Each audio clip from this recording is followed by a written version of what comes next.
বাংলাদেশকে দুর্নীতিতে কতটি স্থান দেবেন সেটা আপনারা ভালো জানেন, কেননা দুর্নীতি এখন সব জায়গাতে ছড়িয়ে ছিটিয়ে আছে। রাষ্ট্রীয় কাজ থেকে শুরু করে এমনকি এখন শিক্ষা প্রতিষ্ঠানও দুর্নীতি চলছে।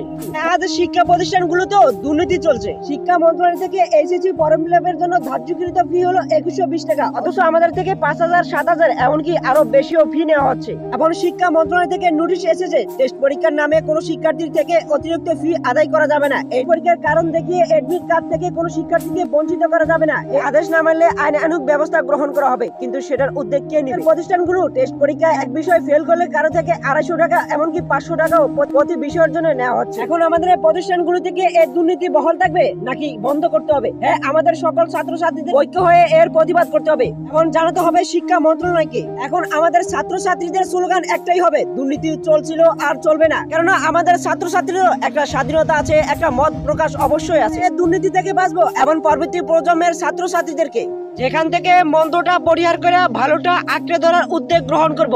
সকল প্রকার অন্যায়, অত্যাচার এবং সিন্ডিকেট দুর্নীতির বিরুদ্ধে